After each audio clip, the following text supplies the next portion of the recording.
ปิดภาพมามื้อนี้อยู่ที่บ้านป้าออดพี่น้องเอ้ยมาหาป้าออดตามที่ได้เว้ากันไว้เนาะก่อนอื่นก็สบายดีสวัสดีพ่อแม่พี่น้องปองปายเบิดสู่คู่สู่คนเบิดทุกบนทุกที่พี่น้องเอ้ยว่าจะอยู่ใกล้อยู่ไกลอยู่เหนืออยู่ใต้อยู่ภายในหรือว่าต่างประเทศยินดีต้อนรับเข้าสู่ช่อง YouTube บ่าวคำไผคือเก่าพ่อแม่พี่น้องมื้อนี้เดินทางมาหาป้าออดก่อนพี่น้องเอ้ยเนาะจัก 2-3 ชั่วโมงก็จะได้กลับแหละไปหามัดข้าวมัดน้ำคือเก่าพี่น้องเลยตอนนี้ก็มาฮอดจอดถึงแล้วนี่คือสิมีคนพอน้องแผดพี่น้องเลยมาก่อนปลายทะเบียนรถใครอยากดูให้ชื่อเอาพี่น้องเลย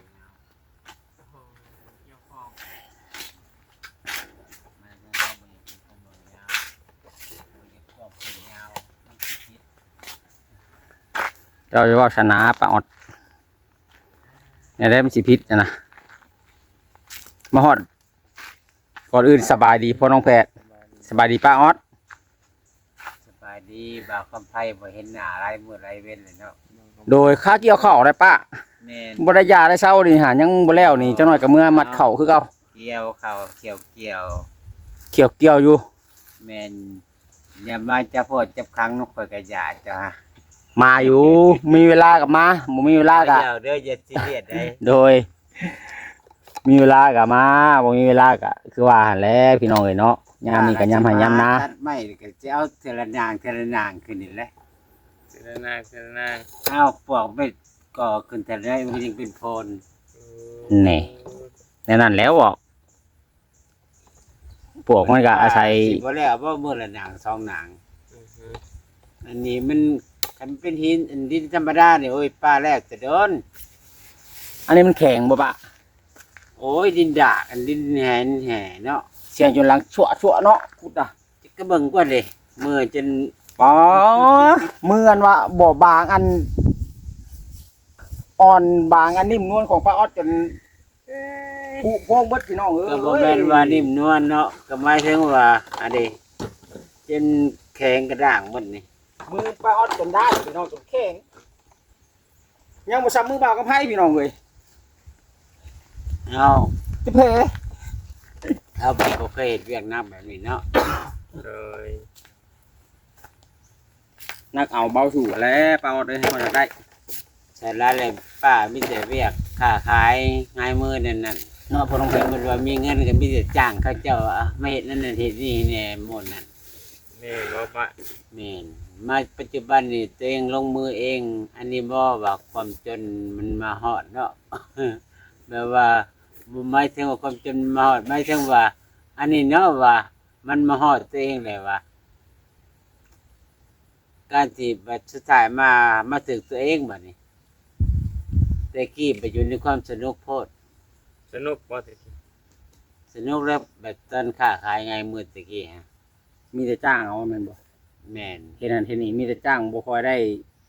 เฮ็ดด้วยตัวเอง ก็เลยบัดนี้มาถือกับตัวเอง กูหินแห่แล้วมันแข็ง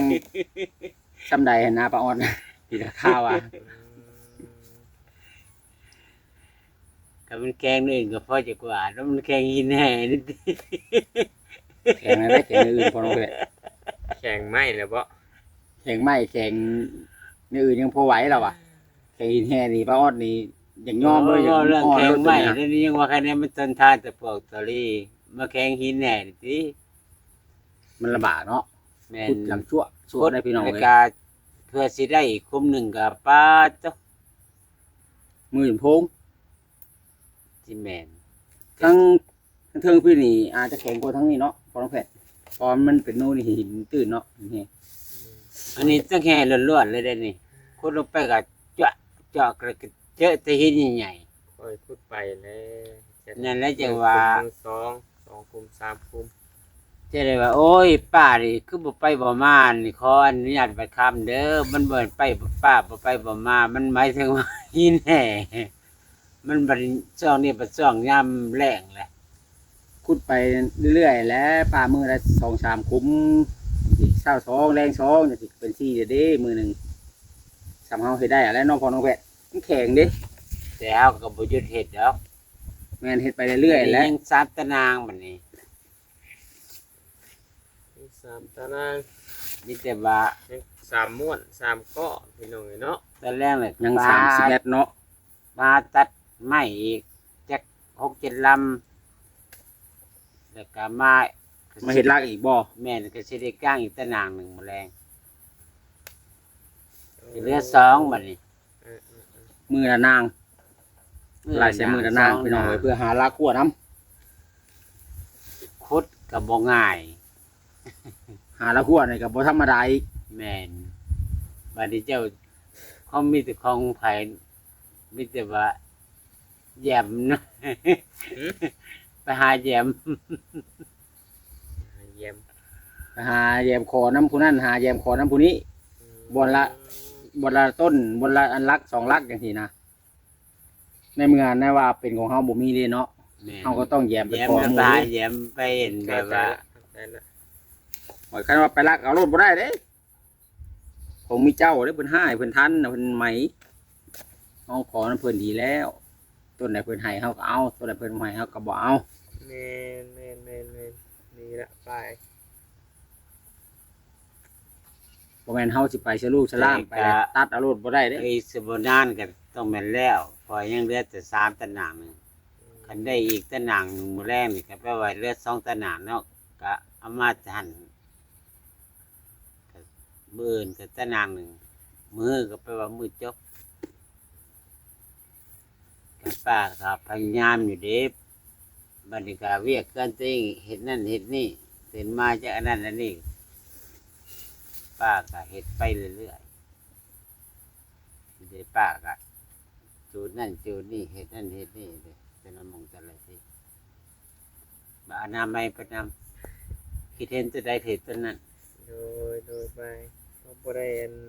อันนั้นเนาะที่ว่าเขามาก็มาอัปเดตเนาะพี่น้องเอ้ยบ่ได้ว่าบ่ขับให้ป้าเฮ็ดอีห บ่ ยัง พวกเจ้าดีได้เพียงแต่ว่าเห็นพวกเจ้ามาข่อยดีใจได้ โดยดีใจคือกันไป พวกเจ้าก็อาจจะดีใจว่าเอ้าป้าเฮ็ดได้สำนี้แหละเนาะ แม่นมาเห็นเจ้าเฮ็ดเอาก็ดีใจนะ แอนเนาะ มาอีหยังบ่คืบหน้าอีหยังก็บ่คืบหน้าเฮาก็บ่อยากเข้ามาหั่นนะ มั ว่าน เมื่อ ง่าย ย ๆล่ะ เนาะ แม่นบ่มีหยังเปลี่ยนแปลงหั่นนะ คือมา ผู้ นี่ ใหญ่ คือ ผู้ เมื่อวาน เพิ่ นี่ น ก็ ซอยเพิ่นก็บ่มีกำลังใจหั่นนะคือซอยไปแล้วก็บ่มีหยังคืบหน้าบ่มีหยังก้าวหน้าเลยหั่นนะโดยที่เพิ่นก็ตั้งใจซอยหั่นนะอันนี้ในเมื่อเพิ่นซอยเข้ามาแล้วก็เห็นเข้ามาก็มีแต่ความคืบหน้าที่เป็นการเฮ็ดทั่วเฮ็ดแค่ปลูกผักปลูกหญ้าเฮ็ดนู่นเฮ็ดนี่เพิ่นก็มีกำลังใจอยากซ นี่ อย เฮ็ด อีก กว่าก็ เพิ่นก็อยากยื่น ได้ มือ ส เข้าม มา ปรารถนาเลยเด้ก็เฮ็ดให้แหละก็ดังอยู่เฮือน โดย เฮ็ดหัวแล้วนี่ก็ปลูกผักแถวนี้ ปลูกผักบัดนี้สิลงผัก ปลูกผักแถวนั้นป่าว่าช่วงสิงามนี่ ก็แค่นี้แหละ แถวภาคต้นไม้ไปหนั่นหนึง อันดิน ภาค เขา หัว อะ คุณ นะ บ่ บ่ภาคต้นไม้ตัวนี้บ่แม่นภาคหัวเด้ เที่ยว ใน ปลูก หัว ภาคหัวนะ บ่แล้วปลูกผู้หรือแบ่กินเลย ยอมแล้วข่อยเฮ็ดหัวแล้วมีปลูกภาคหัว บ่แถวนั้นมันช่วงสิงามพอน้องแพทย์ซาก็เบิ่งดินเบิ่งสภาพดินนั่นน่ะ คิดว่าอยากกันลงมืออยู่ได้แต่แบบว่าตั้งแต่สิตื่นแต่เช้าแล้วสิขุดนานขุดหยัง จัก พูดนานไว้บ่ จักโมงตื่นแต่เช้าน่ะบ่ออด 4 โมงกับ5 โมง โอ้ อ๋อทุเอาหรอยังบ่ได้ลุกยังบ่ได้ติงฮอดนะครับนะ สิเพิ่นนี่3 โมง อ๋อโต เช้าเมื่อไหร่นอนบ่หลับบัดนี้ บอกคันได้ฮู้เมื่อแล้วโลดกลินโทรศัพท์บัดนี้ อืมลุกมาคุยโทรศัพท์กับผู้บ่าวน้อย แก่ง เอา เอา โอเคพี่น้องคลิปนี้ก็ยาวพอสมควรกับผมมีอย่างไลน์เข้ามาอัปเดตป้าออดอีกคือเก่าพี่น้องเนาะกลับสวยๆแล้วก็สิได้กลับเมื่อหาคนเขาคนน้ำคือการบ่แพทก็ได้ แต่ว่าตอนนี้ก็ออกมาอัปเดตป้าออดก่อนมาหาสาวใบแต่ว่าเราบ่อยู่มื้อนี้ก็ได้ เขา พี่น้ พ อ อง แฟนี่คือว่าบ่แล้วจักเถื่อเนาะก็บ่ไผนี่ แม่นเพราะว่ามันบ่ได้เฮ็ดเต็มที่เด้ป้าเฮาออกไปก็มื้อ2มื้อ3มื้อนี่แหละเฮาไปเฮ็ดนำน่ะ เฮาเฮ็ดอยู่แต่มันบ่หลายคนเฮานะ ก็แนวนี้แหละ มัน เอาเว้าเรื่องเหตุผลเนาะอันนี้พวกเจ้าก็ย้ายมานี่แน่ย้ายจะเกี่ยวข้าวแน่อันนี้แหละเหตุผลมันอยู่ในเพียงๆกันนั่นแหละ เอาสู้ๆจะได้ก็ได้ป้าเด้อ โดย สู้เป็นกำลังใจให้สู่เวียกสู่งานสู่ต่อๆไปเอา วัน ส วัน บาย เมียน ดี มาได้บอกเก็บเอานั่นเก็บอันนี้มาเมียนนี่ โด เอาตั้ง ย แต่ สบายดีเด้อบ้านเด้อ โดยสบายดีสบายดี คอยเฮ็ดคอยทำคอยไปหั่นล่ะป้าเอ้ยคือเฮานี่ก็ คือสิอ้อมหัวบัดเก็บตั้งแต่สองสักทีเก็บไม่เก็บดอกมาสักคือหมู่บ้านนี่มาเมียนได้บ่อยมันหกอยู่กันเขาเจ้า มันบ่หลายคนเฮาก็เกี่ยวข้าวบ่หลายคน ผู้เดียวร้อนจ้อนมันสิไหว้จังได๋ บัดนี้เพื่อจะสิเก็บไม่เก็บสังกะ คือกระ สี ป๋า มา แหละ เนาะมันก็ใช้เวลาจนเติบ แม่น จะได้มา ค บัด นเดียวร้อนจ้อนบ่ เห็น ตอ มัน นหก ผู้เดียวร้อนจ้อนเดี๋ยวนี้เพื่อ ร้อนจ้อนเป็น เพื่อจะได้อัน เป็นผู้ว่าโสดบ่ เป็นโสดยามนี่อู้ใจแห้งข่อยนะยามหน้าเป็นโสดยามดำก็เป็นโสดยามเกี่ยวก็เป็นโสด บอกกับไปแล้วเป็นโสดเร โสดมาหลายปีแต่ได้ โพสต์ลงเฟซเป็นโสดเดี๋ยวนี้เราอะ บ่ก็ไผอยากจ่อยเดี๋ยวนี้ เฮ็ดเวียกหลายเมื่อยเดี๋ยวนี้ฮะจักเกี่ยว ลงเลยจ้า บ่จักเกี่ยวบ่จักมัดบ่จักขนบ่จักหยังสัมปปิผู้เดียวนี่ หนั ฮะ ก ตะกี้จะมาจะยังพี่ได้ยังหน้าแดง บ่ไหวแล้วช่วงนี้นักแห้งช่วงนี้ เดี๋ยวนี้หน้ากระแหลมก้านคอก็ขึ้น บ่มีฮอดเวลาสิเฮ็ดอยู่ให้กินเฮ็ดอยู่ผู้เดียวเด้อยู่หน้าผู้เดียวลูกเมียอยู่บ้าน แต่โสดแล้ววะ ลำบากแห้งเลยนี่ฮะลำบากสำหรับคนโสด นั่นแหละบ่ปอดไปอยู่น้ เออ ำไปเกี่ยวกับซอย เอา ดีแล้วคันมีผู้ไปซอยเนาะ ไปแล้วบ้านเนาะถ้าไปเนาะ โย ลำบากได้ไปเฮ็ด กินน้ำนอน เฮ็ดหน้า น้ำไหน ผู้เดียวนะโอ้ย กินน้ำนอนน้ำปลาออดไปอยู่เอาไป เอาแล้ว พอดีแล้วน้องเป็นหมู่ของไปอยู่นะผู้ นอนหนาวแท้ใดอยู่นานหนาวได้ หนาวอย่าแล้วเนาะป่าเนาะ บ่นอนอยู่เที่ยงแล้วหน้าบ่นอนเด้ เออ ตากหมอก เถียงกามีแต่ขอมาจังไผอ้อมหน้าอ้อมหลังอยู่ลมมาโลดจักเสียงเพียงพยาบุ่มบ่อมบุ่มบ่อม ก็สิเป็นหยังสองคนกอดกันมันก็อุ่นเลย เห็นดี นานเด้ ปลาออดนี่บ่ธรรมดาพี่น้องเอ้ย เอา ว่าโสดได้ เอา ผู้ไหวเด้อปลาออดเนาะ บ่แผดผ้าหลังพลเนาะหลังเหมือนตาดำวะ โธ ก็ธรรมดาบ่บอกกับไป โสดแท้ได้ข่อยยามนี่นะพอแปดเลยอาทิตย์หนึ่ง ก็เห็นแล้วจมลงเฟซว่าโสดโสดอยู่นะปลาออดเลย ยังว่าแลกกระสดกับพี่เด้อว่าปอดยังว่างอยู่ เกี่ยวข้าวไหวบ่ปลาออดนี่ หน้ากันนะทุ่งใหญ่ นาทงใหญ่ให้หนึ่งเป็นเฮกตาร์เกี่ยวบ่ไปบ่มาผู้เดียว บ่ 3 มื้อ สินะ ยังบ่ครึ่ง4 มื้อยังบ่ กันสองคนต่อสู้เลยสิ ให้ ย่านหยังนักกระเบา นักเอาเบากระสู่บ่ อืม ก็แกมีบอกกับไผอยู่ข้ เขา าง เพียงแต่มีอ้ายอยู่ข้างข้าง ๆ อ่าโธ ยินดีใจเสมอ เจอคำ หัว ว่า หอบ ปลาออดแล้ว หัวหอบปลาบอดบัดเนาะ บ่มาหาเลยบัดนี้เนาะมาบ่วานนี่ บ่ ก็สิบ่ได้ออกมาดอกตรงนี้เนาะ นี่นก็ยาเพิ่นก็ค่าเวียกค่างานเนาะ คือยังช่วงๆนี้เว่าง่ายๆกันยังบ่มีกระจิกกระจายจากถ่ายคลิปจากอันนั้นอยู่ดอกพี่น้องเอ้ยเนาะ ยังเหงาอยู่บ่ยัง ยังเหงาๆอยู่ดอก แถมยังมีว่ายังว่ามีอันดราม่าอีกเนาะ เออ ดราม่าเรื่อง อันนี้ นั่นแหละพี่ YouTube น้องเอ้ย เบิ่งน้องเขาเปิดให้เบิ่งคืนนี่ เรื่องที่ว่าบ่าวลีนี่เฮ็ดตามคำขอของพ่อเอารถใหญ่ไปเผาให้เพิ่นน่ะนะแต่มี เนาะ มีทาง ขอ FC โทษ มี เขา หลายผู้หลายคนนั่นแหละ เข้ามา แบบเขาดราม่าละลายเลย แบบบ่มีคนพอใจเลยกับตัวนี้ มันก็แต่เด้อปะ มันแต่เนาะเฮาก็บ่ได้ว่า ความพอใจเนาะ เนาะ เอาเฮ็ดในสิ่งที่เขาสบายใจแล้วก็เฮ็ดบ่ดีเราก็เฮ็ดไปแล้วก็สบายใจเราก็เฮ็ดในคำสั่งเสียของพ่อครั้งสุดท้ายเราหับปากแล้วเราต้องเฮ็ดนะเฮ็ด วัน ไป นี้ แล้ว พวก สบาย FC ใจ เขาบ่เข้าใจของเจ้าได้ตัวนะ แม่นก็อยากเพิ่นเพราะว่าอะไรก็อยากเพิ่นนะ เฮาก็โอ้ย ดีใจนำคือกัน ดีใจนะ แต่แบบว่า มันไหน มีแต่เสียใจแล้วข่อย เสียใจบ่มีดีใจ โดยที่เฮ็ดดีแล้ว เราเห็นได้ แต่ว่าการที่เราก็ทำขึ้นไปบัดเหตุในเราอันบ่มีความหมายอันเดิ ทำไมอันไหน มีแต่คนมาเว้าใส่อันนะ กะย่าอันนั้นเฮาเฮ็ดให้พ่อเฮาสำหรับครอบครัวเฮาแบบนี้นะ คนอื่นคนภายนอกสิมองแนวใดกะย่าดอกแบบนี้ แม่ ไป น เฮาสบายใจได้เฮาเฮ็ดให้กับคนที่ฮักคนที่เฮาฮักคนหนึงเฮาเฮ็ดสุดใจเฮาแล้วมันก็สบายใจหันนะปะปล่อยง่ายซะให้คิดเป็นตัวนั้น ส่วนอีกหลายๆคู่หลายๆคนเพิ่นคอมเมนต์มากะบ่ว่าเพิ่นเพราะว่าเพิ่นก็บ่เคยเห็นก็คอมเมนต์ออกแตกต่างนานาคอมเมนต์แนะนำแหน่คอมเมนต์ตักเตือนแหน่คอมเมนต์ติชมแหน่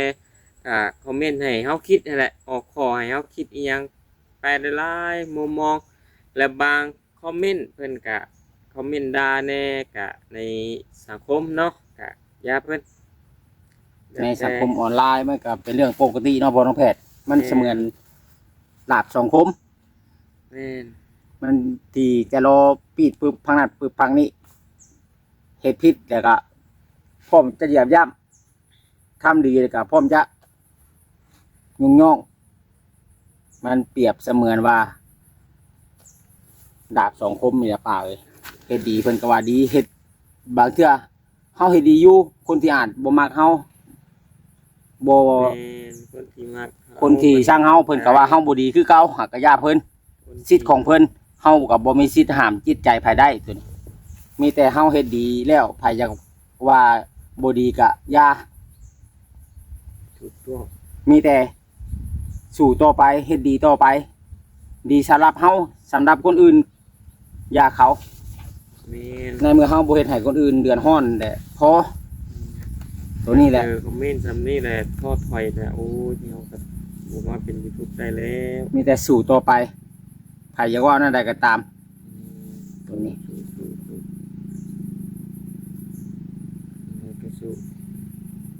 ก็มีหลายคอมเมนต์ก็แตกต่างกัน คือพอน้องแฝดว่าแหละส่วนหลายก็คอมเมนต์มาให้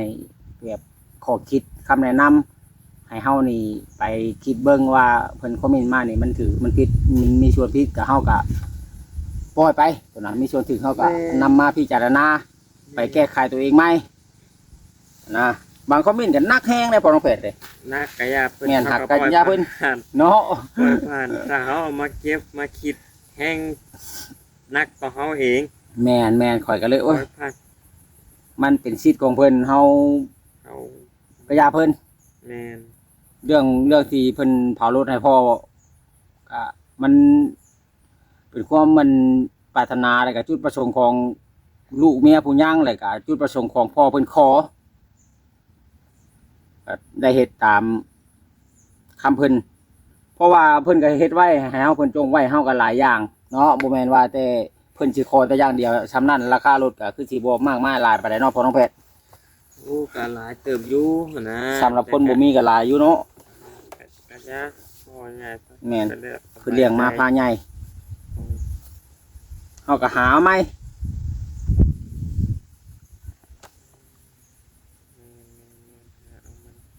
คิดหนักอยู่คือทางเบาดีก็มีแต่สู้ๆต่อไปหั่นแหละพี่น้องเอ้ยเนาะ เอ็ดจะได้ส บ่ ละ บ่แล้วก่อนก็จังสิอธิบายเงื่อนไขสู่พวกเจ้าฟัง โดยมีแต่สู้ต่อไปหั่นแหละ นี่ เรื่อง อธิบายด้วยเป็นได้ป้า บ่ เรื่อง FC เพิ่นห ตา รื ม อว่าเรื่อง ที่เขา สังคมโลกออนไลน์เพิ่น ว่ามัน เออ ค่อยว่าโอ้ค่อยก็อิตนเราอยู่ได้เขาว่าเพียงไผเข้ามาก็มีแต่ความเว้าแต่ละคนเข้าบ่ได้เอาความดีมาเลย ที่เราเอารถไปเผาให้พ่อนี่ แม่นถ้าว่าคันว่าดีแท้คือบ่ไปบังเลยก็ยกคู่คุณไปใช้งานถือว่าสิมีผลประโยชน์กว่า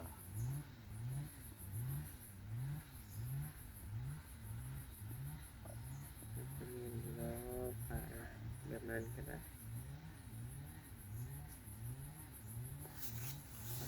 มันก็หลาย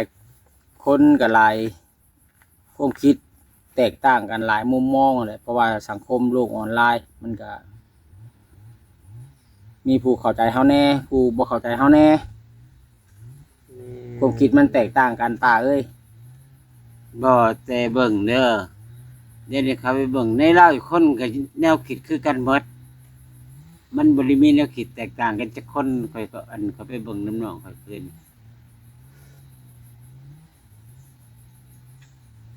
จะเบิ่งอยู่ในสาย Facebook บ่ใน YouTube เบิ่งใน YouTube อันน้องข่อยแหละ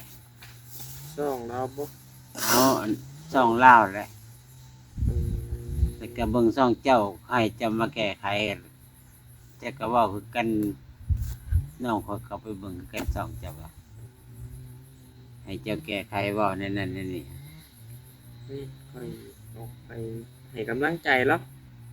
เห็นแต่คนกันนั้น บัดนี้นอกจากเบิ่งเบาวัดแล้วก็มาเบิ่งเบาลี่แก้ไขอีกบัดนี้ แก้ไขเขาก็บ่สนใจมีแต่เขา อื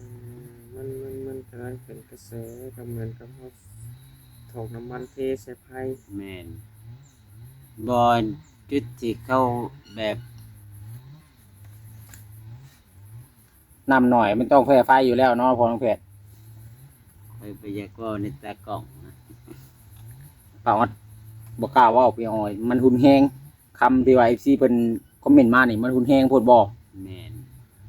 ไปว่าเพิ่นแหล้วป้าเอ้ยเฮาก็สิคิดอีหยังมากมายเพราะว่าเฮานี่ บ่ก็เป็นตาสงสารอยู่ แบบว่า แล้วก็แบบว่าแนวคิดมันได้เรื่องเป็นส่วนทางกันไปนี่เนาะมันเป็นสิ่งขนานทั้งที่เราเป็นคนแบบว่า เฮ็ดเพื่อพ่อแต่มันขนานกันกับพวกกัน FC เขาบ่ไม่ถึงว่าเขาว่าเราหันเลิศแท้ คือรวยแท้ว่าสิบ่ บ่